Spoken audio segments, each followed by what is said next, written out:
How long does it take to start a business? You might be thinking years. You got to come up with the idea, put money behind it.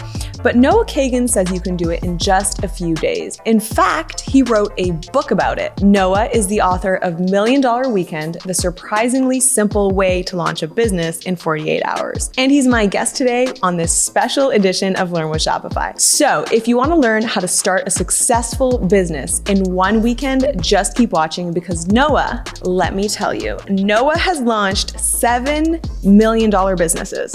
Insane. One is hard enough, 7? That is it's a wow. He's the founder of AppSumo, was an early employee at Facebook, Intel, and Mint. So I think it's safe to say that Noah has a good nose for great opportunity and can't think of a better person to get sound business advice from. So Noah, thanks for being here. That was great. Thank you for having me. Just starting the business is sometimes the hardest part. And in one of your recent videos, you talk about how you go to Reddit, and then in the DIY subcategory, you look out for posts with, tons of comments like, I want that. And then I personally think that's a really genius way of finding demand in unexpected places. So for our viewers that have already looked in obvious places like Google and whatnot, do you have any more hidden gems of where they can do research to spark new business ideas? Ooh, spicy. I like it. The number one way to find business opportunities is really yourself. The business opportunities I've always really pursued that are my favorite and that I've ended up working well, like AppSumo.com, and even Toby with Shopify. He did a snowboard business and he's like, hey, there's not a solution. Maybe if I made one for myself. That's literally something you can find out and validate in a 48-hour period to become a billion-dollar business. Let's just take an example. Do you have a dog or cat? I have a dog. You're a dog, okay. And so let's say you had an idea and you're like, I'm gonna build a Shopify site for dog toothbrushes. Great, it's a problem you have. Your dog's breath smells. You want it to smell good. You want to get like a cool canine toothbrush. What most people do is they go sign up for Shopify right away, right? They go get a domain. They go watch more videos and they go listen to your guys' podcast, which they should. Then they grab more books, more courses.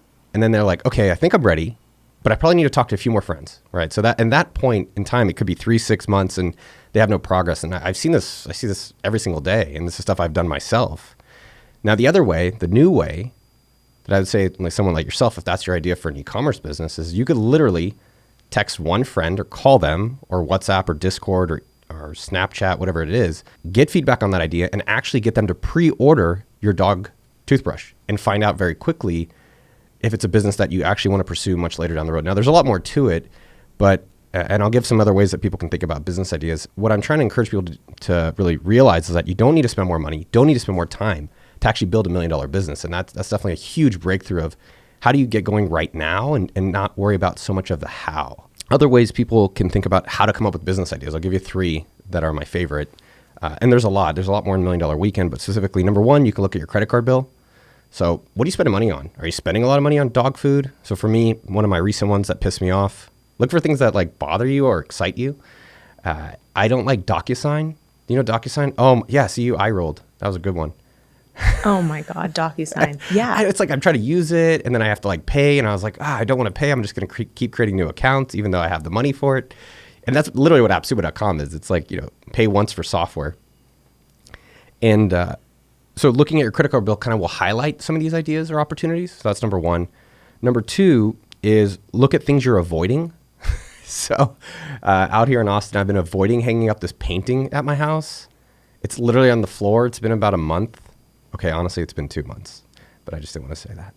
And there's a lot of other things that I've been avoiding in the house. And it's like, really nice to have like a house manager person, but I don't need full time. And you start thinking about it, like that's a lot of how these best businesses happen. And a lot of the best businesses happen in a very, very short amount of time. So look at something you've avoided for a long time. I think that's a great one. And the last thing I would say is think about how your day goes. So break your day. I like breaking it down into like morning, afternoon, and night. And then think about, okay, what happened in my day? And you start thinking, like, there's nothing. Like I was talking to James Altucher. He's like, there's nothing. And I was like, James, tell me about your morning. I played 5 hours of chess. Oh, how come? I want to be a grandmaster chess pro. Okay. How are you going about that? Well, I hired a coach. How's that going? Well, I'm not. And so he's like, I'm not getting the rating. Oh, okay. So it sounds like in your morning, you want to have better chess teaching so you can get to somewhere. And then you start realizing like a lot of the most exciting problems are ones you have yourself, and then you have to follow the process to see if it's a $1 million opportunity and if other people then are excited to give you money for it or not.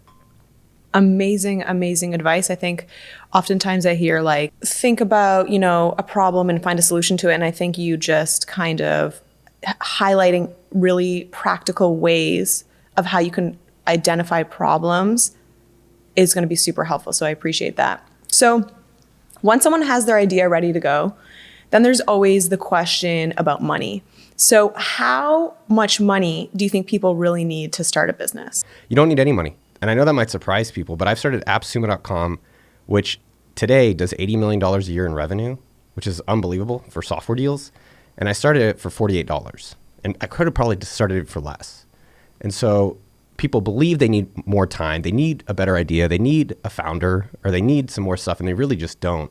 We can talk specifically why that's the case, but I think one thing that's really interesting for a lot of people out there, I'd say, my guess is for your listeners, you have half who actually have Shopify stores that are growing, or maybe they've made the first $1,000, which is amazing. Give themselves a lot of credit for that. I don't think people realize like just getting going is how you succeed. But for the other half who are like, hey, I would like a Shopify store, and maybe I just want freedom. Maybe I don't want to quit my job. Maybe I just want to have grocery money for my family. The thing that's really interesting before the idea is because there's so much content and literally business programs. It's called Harvard and courses and books. There's so much out there. Then why hasn't anyone who wanted to start a business, like my brother even, not done it? I think that's the part we really diagnosed and I think solved and cracked in $1 Million Weekend, which was before you worried about the idea, before you even worried about the money, like what's the thing that's held everyone back from getting going? And so the two things we've identified and recognized is really about how do they get going today, like right now. I was showing this example. My friend has had this idea to have weekly date nights. He's got kids. So he's like, I just want a babysitter every Tuesday coming over and I'll pay $400 a month. So $100 a week. I was like, okay, do you have 3 other, I always think validation, which means seeing if other people want it. Can you get 3 other customers in 48 hours? He's like, yeah, I have other friends who have kids that probably want date night. I was like, all right, let's call them right now. And there's other ways of validating. So, but number one, it's how do you get going right now? And you worry less about the how. Like, how am I going to find a babysitter? Don't worry about that. Let's see if people want it. How am I going to get a toothbrush for my dog? Don't worry. Let's see if people want it. And because those are the excuses that hold you back from ever getting started. And so if you can just practice becoming a starter and getting good at starting and you keep swinging at things, eventually, yes, those things will lead you to the right destination. Just like Toby. I don't think people probably know the different things that Toby tried that did not work, or all the 20 businesses I tried before AppSumo finally worked. But you have to get started so you can even get to that point. And the second area that I do think is just as powerful that people don't recognize as holding them back is getting better at asking.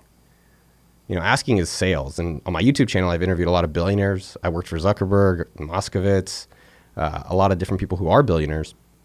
And almost every billionaire will say that one of the biggest things that's helped them become a billionaire is sales, becoming good at sales. And what is a sale? It's an ask. So how do we get better? Asking a guest to come on a show. Maybe it's, if you're in a day job, asking for a raise. Or in an e-commerce store, it's like asking for someone to buy your product. And so how do we practice those two things so that we can start getting better at just everything that's been holding us back from even getting going to the ideas? Then don't I need to buy all the product in the inventory before I sell it? I mean, the Cybertruck came out 6 years after people pre-ordered it, right? Your airplane flights, you pre-order those months ahead of time. Hotels, concerts, events, a lot of things are pre-ordered. And that is an indication if you're interested in something. And I found that to be the most indicative that, okay, people want it. Now let me go be resourceful. And it's easier because I have money and I've proved that people are excited about what I'm working on. Okay, so you've got your business idea. Your money is all queued up. Now we need to find customers. So where am I going to find my first customers?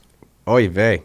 So there needs to be a system here. So, and I'm going to just zoom out for just 1 second, Michelle, because I think it is important for people, because this is what's holding them back from getting this success, is that you practice starting, which is like, okay, what can I do right now? Right. And I always tell people, right, here's a simple one everyone could do right now. Text someone, say, hey, give me one piece of feedback that you think I can improve on. And just text someone right now and just start practicing starting and then start practicing asking. Right. The famous thing that I'm known for is the coffee challenge. So you go to Tim Hortons, or maybe you go to Erewhon, if you can afford to even go inside Erewhon in LA, or Starbucks, and you ask for a discount. You ask for 10% off, and you get rejected. And when you get rejected, you're like, wasn't so bad. And you just keep practicing that. Now, with the businesses, there's also, you need to make sure you have $1 million opportunity. So maybe you do dog toothbrushes and you realize like, okay, how big is that market? So that's a whole nother section that I cover.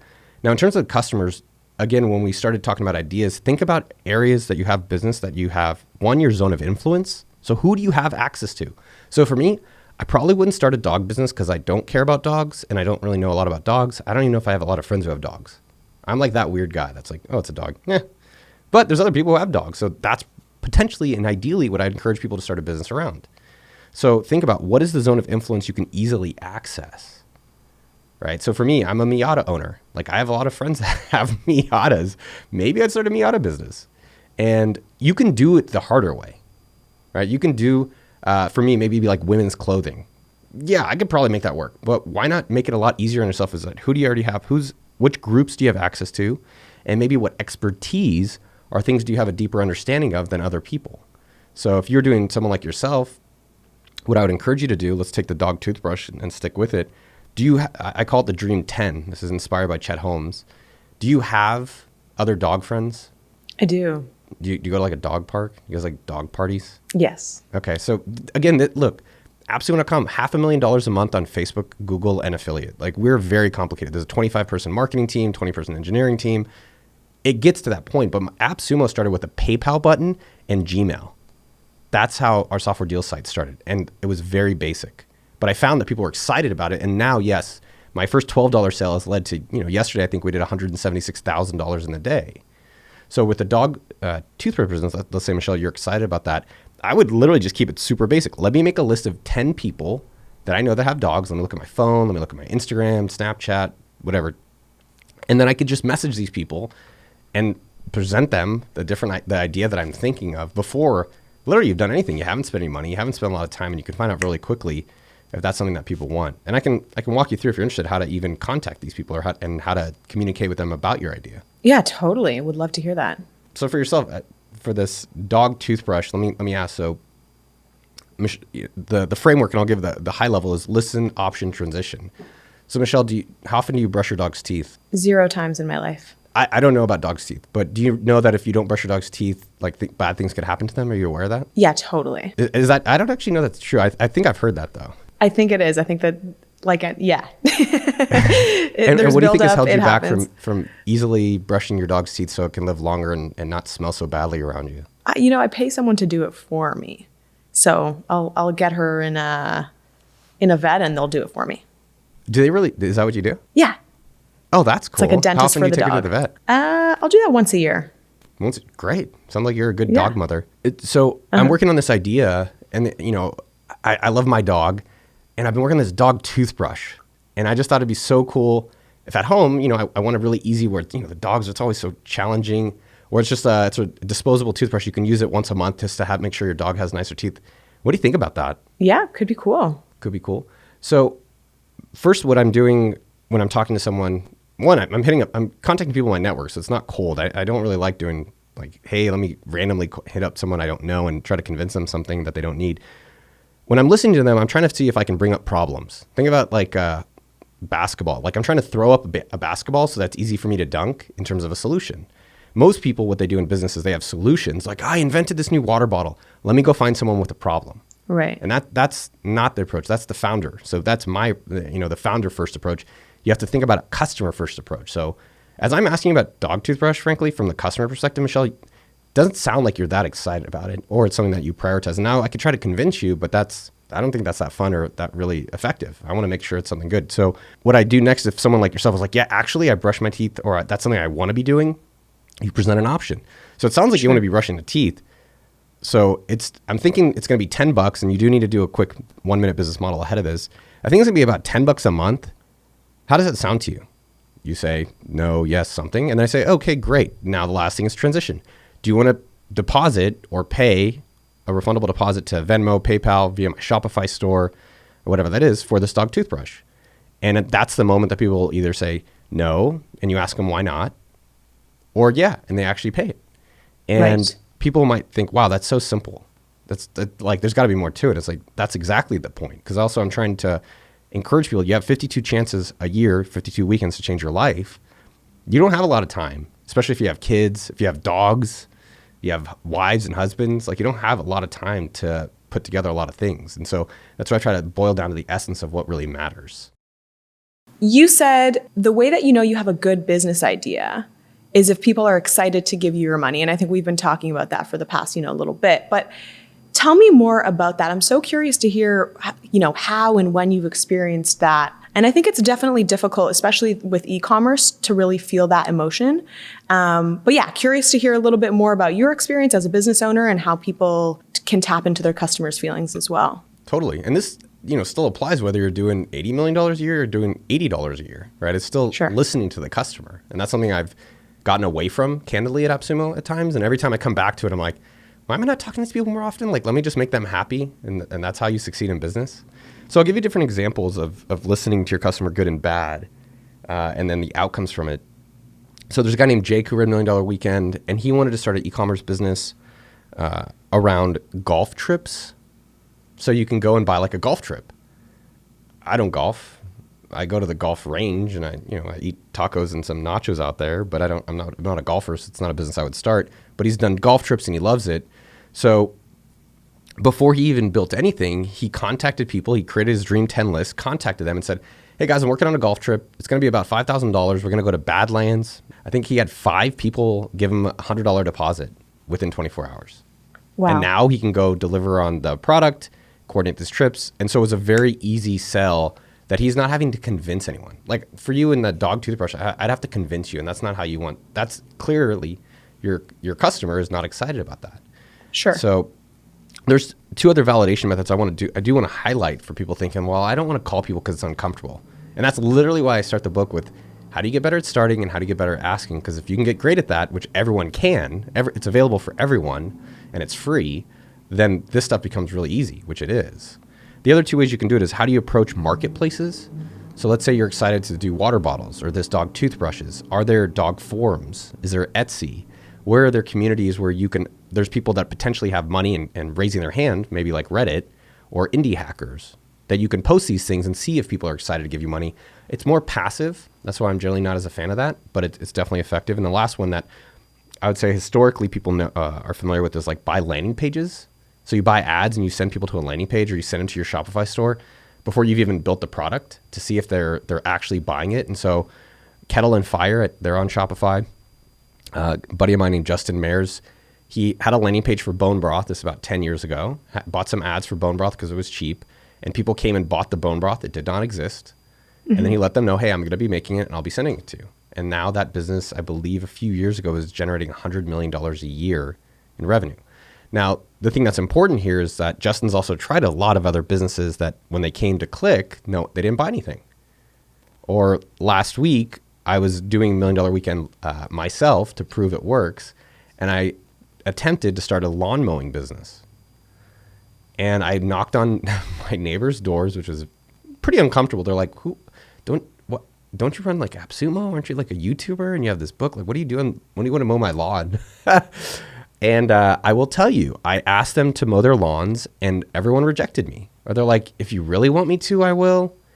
And what you're looking for is an excitement to give you that money. Like you've identified a problem that maybe you're mowing their lawn and it's half as much. Maybe you're more reliable. Maybe you show up every other week, but you do other parts of the house. And they're like, oh my God, yes. So later in the day, I said, hey, that DocuSign idea that I hate them and I want to pay once for life for this type of product. That's let me try that one out. Because the whole thing with business is that it doesn't always work the first idea. Even with marketing, like Shopify, you guys have tried so many, like we promoted Shopify early on. That's how I know Toby and Shopify. But you guys have tried all these different marketing things and some work and some don't. Like the Shopify Build a Business competition worked super well. And I'm sure other things in Shopify marketing did not. And so with the DocuSign idea, and let's break it out for e-commerce. If you're saying, well, people want to see it, then great, draw an example. People want to feel it, like show them another comparison thing. And so with DocuSign, I said, I looked up people who emailed me DocuSigns over the past 5 years in my inbox, and I just made a list of every single one. And I contacted them. I said, hey, I got this idea. I love your feedback. What do you think? How was your DocuSign experience? They're like, oh, I hate it. Oh, really? What do you hate about it? Huh. So it sounds like you hate the subscription and you find it hard to use. Yeah. So if I created something that's easier and a one-time payment, what do you think about that? Great. I'm actually going to create that, and it's $100. I'm looking for a few beta customers today. Would you Venmo, Cash App, PayPal, and send that to me today? And yes, people rejected me. My neighbor rejected me 3 times. This woman who hated DocuSign was like, yeah, I love it. And I said, oh, can you put a deposit down because I'm looking for a few beta customers and I'll promise to deliver it within 45 days. And she's like, oh, no, I'm going to wait. And that's great. Fine.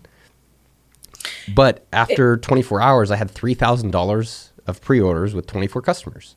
And now it's very clear that this is something people are excited to give me money for. I didn't have to convince anyone. I told, like, a lot of people rejected me, and that's okay too. Because again, I didn't go and find a developer on Upwork or Fiverr or wherever. I didn't spend 6 months building it. I didn't buy ads. I didn't go have to get funding or find a co-founder, any of these things. And in 24 hours, really, I was able to prove this is something people are excited. And now I can go build out, $1 million and beyond business. It sounds like you have to get real comfortable with rejection. Right? Yeah, but is rejection a bad thing or a good thing? One of the AppSumo values is feedback is a gift.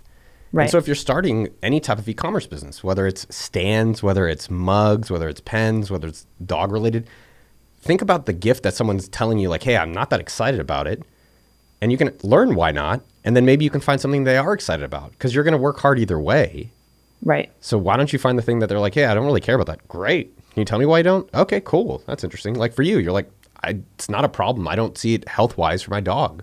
I take it to the vet once a year, and that seems good enough. And then, great, that means I didn't spend 6 months finding some Alibaba person putting a custom, logo like, Noah dog, and which I've done, and I think a lot of people have done, and that's when people start realizing, okay, oh, there are other ways of making this happen, and the rejection, instead of such a negative, like, what if it's a positive? One of the things I like is when some of my videos and things is, how do I get a certain amount of rejections? Right, okay. Because guess what? Every no is getting you closer to some yes. And all these people who've had, millions of dollars of success or beyond have tried a lot of things and they've had these rejections and they just keep going anyways. And that is what happens in business, is that you have to get started and then you have to stick with it. But if you just kind of like keep sitting on the sidelines waiting for it to be ready, the only time is now. It really is right now. I love that. You talked a little bit about the customer first approach versus the founder first approach. What's the difference between the two? So it is great to solve your own problems, but there's a Venn diagram of your problems and what the world wants to pay for. And it's the same thing with everything, like content. Like I want to make videos where I sat at my desk and hello, let me share about, what we're doing at AppSumo today. And I put out those videos and no one watched them. Then we said, all right, well, let's try something different, which was me knocking on doors of mansions and saying, what do you do for a living? And guess what? People like watching that. And so you have to understand who is your customer, right? So for me, in all of the stuff we do, it's we call them the underdogs. So it's people aspiring on the business journey. They need either inspiration or they need information to be able to take action for what they want. Now, the founder first approach is when you have the idea for content or for e-commerce business and you just start making this stuff and you totally neglect who you're making it for and seeing if that's something they're actually excited about. And I'll even give you a recent example from AppSumo. AppSumo is more or less daily deals for solopreneurs. So you can get software one-time price as an entrepreneur online. And we launch around 30 deals a month. So we go out and scour the whole internet and we get amazing prices on them. I don't know how we do it, but the team does. And we promote really, really cool products. Like even Shopify back in the day we've promoted when you guys were getting started. And so last year in 2022, 2 years ago, I had the idea, like, if we 10x the amount of deals from 600, which is what we have in our store, to over 6,000, we're going to 10x the business. And of course, I'm a genius, so everything I come up with works. And then you get humbled, and you're like, oh, maybe I need to listen to my own advice. And so we ran very quickly in the wrong direction, and we went to actually 13,000 products in our store, in our e-commerce store at AppSumo. And I ignored the team, I ignored our partners, I ignored our customers. And that's the founder first approach. Now, in retrospect, very easily, a customer first approach would have been, we have 650 products, let's put out maybe 10% more products. So let's go 650 to 700 and see how the customers respond. So the way we call it at AppSumo is test, then invest. So I just doubled down. I was like, oh, this is of course going to work. But if you test something, see how your customers respond, ask them, survey them, look at some of the data, it will save you. It took us basically a year to unwind that. And that also hurt, our brand and our trust with our customers. But that is the customer first approach, which is, let me put out 25, 50 more deals, see how the response is. And if that works, then I can keep scaling it out versus, the founder first approach is where we know we're right. And so we act upon that incorrectly. Makes sense. You have had an awesome amount of experience in terms of the amount of businesses that you've tested and tried and played with. Oy vey. Oy vey. Preaching to the choir. Oy vey. I love it. How can you discern whether you're looking at $1,000 business or $1 million business? What has it been for you? Has it been like an intuitive feeling? Has it been hard data? Has it been a mix of both? It's more what you're looking for. A lot of times people do these spreadsheets. They're like, if I get 1% of the market, I'm a billionaire. It's like, let me know how that goes. It's never worked out for me because it's just a spreadsheet at the end of the day. It's not a real customer. There's three parts of business, right? It's starting it, building it, and then growing it. And so starting it really is what we've already talked about. Like, how do I practice starting right away? How do I practice asking? And now if you have ideas, $1 Million Weekend, and we've already gone over how do you get those ideas, but there's a section that needs to make sure it's like, is there $1 million of people spending money, cash money, to make sure that you can make at least $1 million for yourself? And not in a weekend you're going to make $1 million, but over some period of time that you can at least get to $1 million. There's really two key things I'm looking for. Number one, how does the market look? Right? So if you go and look up gum, it's probably pretty flat. And what I like to use is Google Trends. What I'm looking for is just, and again, everything I'm telling you is no money and no time, because I want to make sure that if you're very, very busy and you have a day job, which most people do, I don't want you to quit your day job. I want you to find out if you have something, get it going. And then once you get to your freedom number, then quit your day job, which is what I've done twice. And both businesses went on to become multi-million-dollar businesses. So you go to Google Trends and you search and you look over the 5-year trend and you're looking at comparisons. So how has gum been over the past 5 years? How has energy drinks been over the past 5 years? And you're looking for markets that are at ideally flat, but really you're looking for growth. So take AppSumo as an example. AI software is an example of this, or software for AppSumo. If you look at 2010, when I started it, there was about 10 software products. And I would say half, I don't know, I'm ballparking it, but a lot of our success is because the market just got bigger. They just got bigger and we were a part of it. And so thinking about that for yourself, I have another friend who does the opposite. He loves to choose businesses that are on the decline. So he chose newspapers and then he chose COVID masks. And I was like, just double check it. Take 2 seconds, double check it, and you'll see it's declining really quickly, man. And no matter how well you do, you're going to lose. So that's part one, right? Just to understand how the market potentially could be looking. And also it's helpful to have comparison. So let's say you have a dog business, check a cat business. If you have a cat business, check a parakeet business. Check a hamster business. And just by comparing, you can get indications of how is your specific industry. Now, the second part that I like to do is like, how hard would it be for me to make $1 million profit for myself? And so what you're looking for is there any data to support how many people are interested in this and how much do they probably spend on it, right? So that's part one. And you can do Facebook ads, you can use ChatGPT, you can frankly Google it and see like how many people are drinking coffee. How many people drink coffee? A lot. And then how much do people spend on coffee? A good amount. Again, what I'm looking for is there at least $1 million opportunity? Sure. Because you're going to work hard either way. So why not you find the one that at least has $1 million or beyond of people spending money in it that you can get for yourself? And the last part of the sequence to make sure you're working on at least $1 million opportunity, if not beyond, is a 1-minute business model. So what that specifically means is that if I wanted to make $1 million, how many do I have to sell? So you take the price that you sell it for, your revenue, minus the cost of selling it, plus shipping if you're doing e-commerce, and that's a profit. And you divide that by 1 million and you see very quickly, like, holy crap. Like I started a business called Sumo Jerky, doing this live in 24 hours. And I found out very quickly that selling one-off jerky packets was going to take me forever to make money. But if I sold subscriptions, like 3 months, 6 months, 12 month subscriptions, I could get the money up front. And then I could sell to maybe offices. I could sell to maybe people who have bigger budgets. And so I was able to generate $1,000 profit in 24 hours. And what you're looking for is just trying to get an understanding of how hard it will be for you. And then you could change the revenue dials of maybe it's subscriptions, maybe it's complementary products, maybe it's my pricing. It's the same thing Jake did on his golf trips. He was pricing things incorrectly. Like he was going to pay for airfare. And he's like, if I do the 1 minute business model, which I break out in the book, take out airfare, holy crap, my margins get up. I think he only needed a few hundred people to make $1 million for himself. It's pretty interesting. And so just by a little bit of, I'd say internet sleuthing, which is available for everyone free, and you go to the library, and some time, now that you want to go validate your business, which we've talked about how to do that, you're more clear that you're working on something with pretty high upside. And it always seemed, the risk to me in life seemed having a job that you hated with people you hated, doing work you didn't want to do, versus at least giving a chance on yourself. So you're not wondering what if. Like I have a friend who talked to me yesterday. He said, I'm frustrated that I didn't get started sooner because I'm not happy with how my job is today. And it's like, okay, you know what? You can still change that right now. And it's going to take time, but you have to get started now so that in 5 years or 10 years or 15 years, you're thanking your today self.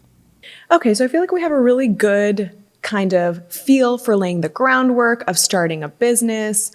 But now I'm curious to know a little bit more about scaling. So let's say that you've set up your Shopify site or your custom site in your case. You've made a few sales. How do you know that it's working? How do you know that those sales are validating your business idea? So I'm going to focus the answer more on the scale because I do think there's going to be a lot of people in the audience who are like, dude, I'm already making money, right? Like 1,000 a month, 10,000 a month, 100,000 a month. Like how'd you get to millions a month? And so I can definitely, I've done it numerous times and I've helped lots of other people do it.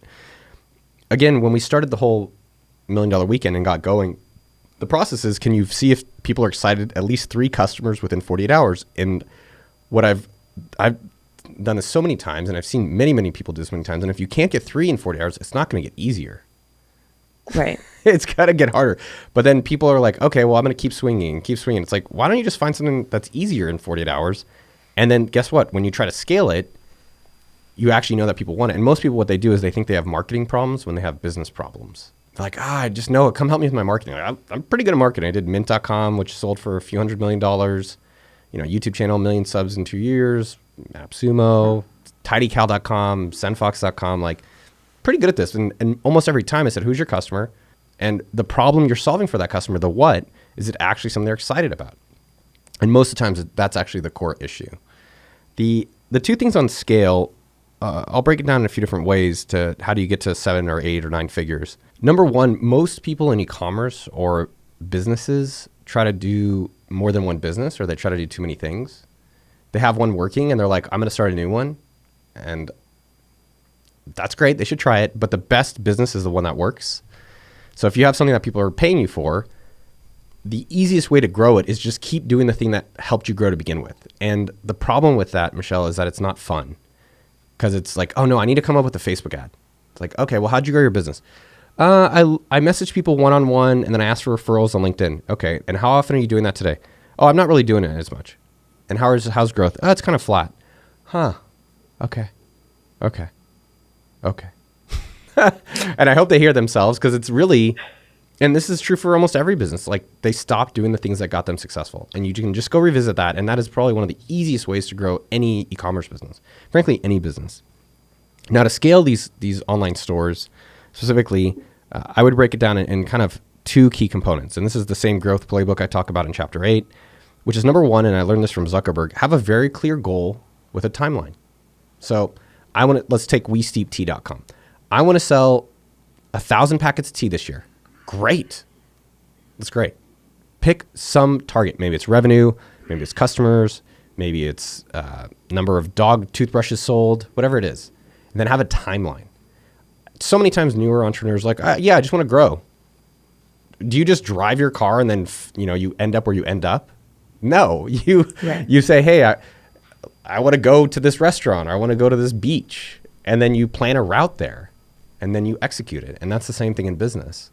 And so I want to have this number, $1,000, which is great. And I want to have it by the end of the year. Okay, great.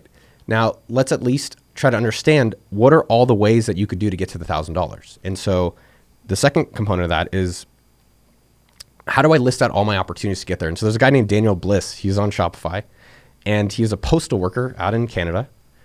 And Daniel wanted to sell rock climbing glasses. And then in his store, rock climbing store, I think he got some sales. And it's like, all right, well, how do I scale? And so he had a goal to quit his postal working job and be able to live in Thailand. So it's like, if I can make $4,000, and ideally this is what I call the freedom number. It's like, how do I find the minimum amount I need to live so I can actually do the thing I want? And it's always less than people realize. And it's available. Everyone can do it. I believe in that 100%. For Daniel, and in marketing, you have to know where you're going to go with the timeline and then map out all the different options you think you can get there. And then project what you think sales will come from. So let's just take Daniel, for instance. It was with these rock climbing glasses. All right, I can do a Facebook ad. I can message more clubs. I can message more friends. I can message online stores. I can post it on eBay. Maybe today, he can start TikToks and do more YouTube stuff. And then from each of these activities, the way I like to recommend it is try to not spend any money on it and prioritize it based on projected sales. And what that'll do is help you think about, okay, well, there's 15 different ideas. What's the ones I think are going to make the biggest impact? And I like stack ranking. This is stuff we still do at AppSumo to this day. And choosing one a week, I think is generally what I've noticed, that you go and try really hard. But you can also do one a day. You can try multiple a day. There's not a set rule on that. To find out, like I thought, with Daniel, we thought Facebook ads would sell something, didn't sell anything. We thought Google and like trying to post blog posts would sell stuff, didn't sell anything for him. But wholesaling worked. And that was one of the ones we tried. And it was like, oh, this works. Contacting rock climbing stores, offering for them, hey, I can sell, I think consignment, these rock climbing glasses. And that's what got him to his number and got him to Thailand. So in terms of the scale, number one, revisit more of what you already did that worked. That's the number one thing that most people stop. But then secondly, try to just find the number two thing and not number three. And what I mean by that is like at appsumo.com, really, we only really grow in, I would say, two key ways besides the product themselves. Like you have to have something that people want. Number one, ads, so Google ads. And number two is our affiliate program. So we sponsor a lot of video creators at AppSumo. That's pretty much it. And a lot of people are really like, how do I have like 4 different marketing channels? It's like, why don't you just find one that works and make sure you maximize the hell out of it? And again, like AppSumo, for instance, we didn't go and just do affiliate and like, all right, we're going to get you pay for software and we're going to build teams. We contacted people that were buying AppSumo and we said, hey, we're doing an affiliate program. Does anyone want to do it? And we used a Google spreadsheet and I think Bitly, like a link tracker, and saw if anyone drove sales. Mm-hmm. And then when that worked, we went and got like the cheapest software we could find. I think it was like iDev Affiliate, which I don't even know if it's around. Then we use that. And now today, 5-10 years later of it, maybe 10 years, we spend $120,000 a year on impact.com software, which is not that good software, but it's expensive. And point being though, is that we tested it, it worked. And now there's a team, I think give or take around 6 people. And that channel is $1 million a month channel. Going a little off book here because you had so many gems that I'm like, I need to touch on this. What really interested me was you saying, okay, a lot of creators, or I should say founders, they kind of start with an idea, they get excited about it, and then it comes down to the point where it's like, okay, this is no longer new and exciting. Now this is actual work because now you have to go in and do the same thing over and over, day in and day out. And for the people that might say, oh, I don't want to do that. I don't want to do that. Like, are those the type of people, do you think, that are cut out for being a founder? Everyone can be a founder. Love that answer. Okay, why do you think that? I believe everyone can be an entrepreneur. There are people like myself who are more comfortable asking, but it's not some exclusive skill. Like you don't have to be 6'4" to be an entrepreneur. That's the beauty of it. The house I live in, he's a football player. He's a kicker. His name's Dustin Hopkins. Really great guy. And he kicks for the Browns in American football. Do you imagine what his work week is like as a professional football? Do you know what that guy does for 8 hours a day? It's like he kicks a football every day. Like how boring is that? Like that sounds horrible, but find the thing that's boring that you are enjoying sticking with. And all of us in our lives have stuck with stuff, no matter who you are. You've stuck with maybe toothbrushing. I brush twice a day. Everyone should do twice a day, please. Maybe you stuck with showering. And again, I'm doing silly examples, but and people are like, no, I get bored. It's like, guess what? Everyone does too. So Find things you don't get bored with. My job today is to promote software deals, make content, and go talk about it. I can't believe this is my job. But I got fired or quit most of my 20s doing other things to find out around 30 the thing I could stick with, and I was enjoying sticking with. In the book, as well as for myself, I talk about the law of 100. And the idea here is like, how do you not give up too soon? So I found that doing 100 of something was able to help me stick with stuff. So with my YouTube channel, I did 150 videos, and most of them didn't get significant traction. But early on, my first video, which was just me shirtless, you can go on YouTube. My body wasn't fit then. It's not fit now. But it was just me on my phone, which everyone has. And I just made a video and got a few hundred views. And I was like, this is fun. I like this. I've always liked making content and being public. And and then it worked for me. And I stuck with it because I was like, I'm going to do at least 100. And around like, give or take maybe the 100th video, it was like, they're not working as well as I think they could. Right. And that's what I talked about earlier. I was like, well, I'm just doing these sit down at home, talk about money videos. Let me try showing it. Let me go knock on doors. And that's when the video went to 1 million views. And I was like, oh, I stuck with it. I'm proud of myself, which we all can. And then, found the thing that was really working. And then you can look at my channel. A lot of my videos are that now. I want to talk about that because, you're a repeat offender when it comes to scaling businesses. You have 1 million subscribers on YouTube. So it's been a pattern for you.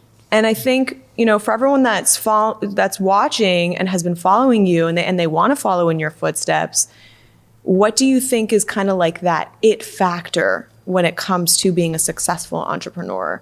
Do you think it's about mindset? Do you think it's about work ethic?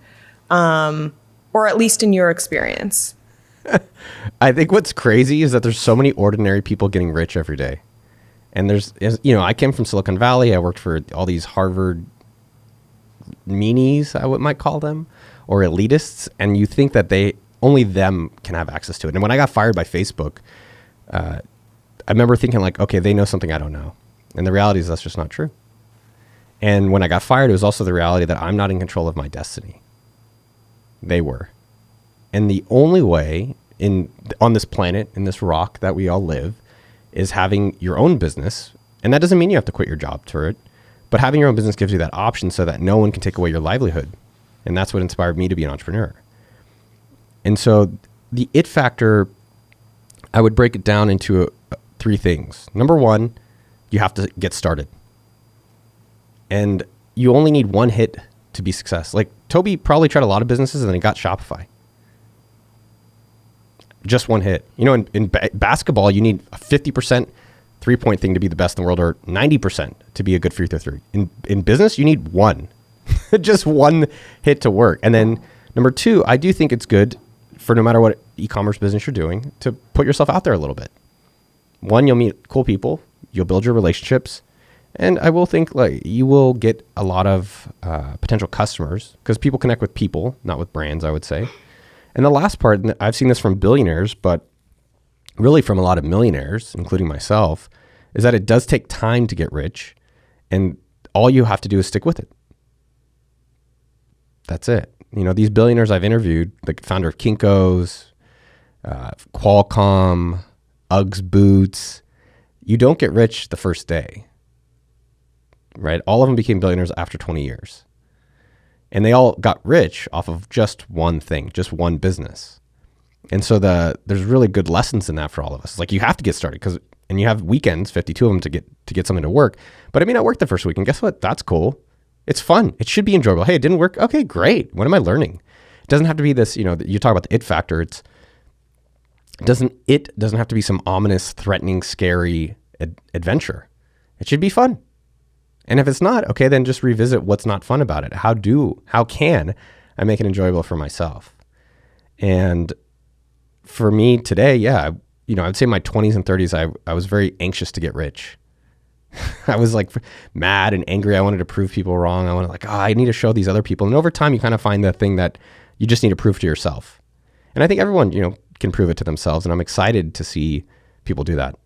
Yeah. And you know what really stood out to me when you said that, you had this limiting belief that all the rich people hold the cards and, everyone that's got it good kind of has a secret. And I think that's so interesting because at least for me, I can really relate to that because, new year, it's 2024. I have a list of limiting beliefs that I don't need. I'm going to cross them out. And I think what I've noticed in people that have, been super successful, whether it's business or, other areas, it's that they let go of these limiting beliefs. So for you, what would you say is a limiting belief that you've kind of released and you've been happy that you've done that? I was hanging out with Nick Bear. He's on Shopify, BPN supplements. I love this guy. He's such an idol to me, and I really admire him. He's got a great YouTube channel where he was a bodybuilder. Now he's like an ultra marathon runner. He's a father, and he was in the service, I believe in the Marines, and so maybe the Army. And he created a 8-figure supplement business, which is really impressive. So BPN supplements. And he was telling me yesterday, I was hanging out with him in Nashville, and he was like, yeah, man, I went and interviewed all these CEOs and these rich guys to come run, rich guys and gals to run, my company and some other stuff that's private. And the realization he did from meeting all these people was recognizing he could do it himself. And that's true for all of us. And I think for me, like, let's take $1 Million Weekend, but for everyone out there, what's the hard thing we're avoiding? And what's the smallest, easiest, most fun, actionable thing I can do right now to face maybe a little bit of that fear and realize that I have more in me than I thought? And we all have it, right? And I think what I've noticed, not even what I think, what I know is by, journaling helps, and Vipassana can help, and doing ayahuasca can help, and all these different things can help. But I have found that action builds the most confidence, and momentum makes you feel really good about yourself. In this book, I didn't believe I could actually help people if I'm straight with myself. I was like, I can't help people. Like, yeah, I've worked for Zuckerberg. I helped build Mint.com. I built many, many $1 million businesses, multi-million-dollar businesses. And I'm running one today. I'm a CEO, which is a lot of work. I'm trying to be a good boyfriend and father and all these things. And it's like, I don't think I can actually help all these people. And the reality, what was interesting is I just went and I started doing free weekend cohorts. So every weekend I would just meet with 5 people and we'd go through the book together. And I would just, there's a guy named Pat. He just quit his job. There's Mackenzie, who I'm talking to later today. She's on Shopify with the Merry Maker cards. And through one by one helping people, I was like, oh, this does work. And it also made me feel like, wow, I did the hard thing I was avoiding for a while, and I'm very proud of myself. And we're all proud of ourselves when we do the hard thing. One, that we won, and 2, that it's hard for us. Like, most of the things, if everyone reflects back in their life, go on your phone, look at your photos, and scroll up, and a lot of the things you're like, oh, that was hard, but I'm really proud of that. And why? It's because it was challenging, and then you overcame it. Maybe it's a marathon, maybe it's a diet. But it also could be starting a business. I think business is one of the best ways I've ever found to learn about myself. How do I interact with others? How do I feel worthy of myself? How do I communicate? How do I live the life I actually want to live? And I think business is a cool way that everyone can find out about themselves. And building the self-trust too. Like, I started from zero. Yeah. And I did this, and I can do it again, and I can rely on myself. Yeah. Yeah. One thing I want to highlight is I think people miss out on they're like, I want to be a millionaire. It's like, to be a millionaire, you need to be a dollar-naire. You need to get that first dollar. Can that just be like the title of this episode? Well, I've tested that title. So I have a course that I'm not even going to say, just get the book. But the course used to be called How to Make Your First Dollar. And then we tested how to make $1,000 a month business. And it literally 2x'd the conversion rate on the purchases. And I was like, oh, okay. People need to be sold the dream, not the work. So I think if you name the show How to Be a Dollar-naire, I would discourage that. You've A/B tested it, didn't work. We can move on from that idea. Yeah, but again, for everyone out there, is that to get to these places of feeling more confident and trusting yourself, right? It doesn't mean you're not going to make a mistake, right? You're going to fail, and that's what courage is. It's being afraid and doing it anyways, and being like, okay, I made a mistake, and that's okay. Let me try again. And then you might fail again, and that's okay. And I still am failing to this day. Like, I have 1 million subscribers on YouTube, which is, I think more people are excited about that than I am. And I put out a video last week that has 9,000 views. I was just like, I guess people definitely hate me is number one. That's clear. But number 2, it's like, okay, cool. What happened here? And what are we going to learn to do another video? Because I like making the videos. And then you just get back at it and you make another video and you learn from those things and you keep improving it. And I would say what's missed out, especially like in e-commerce or in business in general, is compound business. So success takes time. And if you can do small, consistent wins compounded over many, many years, you will be shocked at the results of it. People talk about it in finance, but think about it in life and your own business. And so for me with AppSumo, it was clear it worked. The first year we did 300,000, second year we did 3 million, but I didn't become a millionaire from the business till year 6. Right. So, but it was like sticking with it, investing everything back into the business, investing into the team. And then eventually it was like, oh, wow, we have extra money. I'm going to pay myself. But that does take some time. By the end of this business weekend, what do you hope that people come away with? Confidence in themselves. The belief that they can do it. And this is a business book that's wrapped around self-help, but there's no self-help in there, right? It's, self-help is like, here, let's journal, let's do all these things, but it's really how do you using business to grow who you are as a person and to believe more who you are as a person. And through talking with other people, through trying something you might be a little afraid about, and actually being able to even create your own dream life, which to me, I literally can't believe I get to live this life. I keep waiting for the landlord to kick me out of my own house. Like I keep waiting for them to knock at the door, be like, you got to go. I'm like, I knew it. I'm like, it's so cool. And it took many years for me to get that point. And I'm excited to see other people do that in less time. And also the belief that they have the ability to do these things themselves, which everyone does. Thanks for joining us today, Noah. Our guest is Noah Kagan, founder of AppSumo. His book is called $1 Million Weekend. And thank you for joining us on this special episode of Learn with Shopify, a collaboration between our audio and video teams here at Shopify. I'm Michelle Bali. Make sure to check out more video podcasts on our YouTube channel. And for more stories from founders, check out Shopify Masters wherever you get your podcasts. Peace.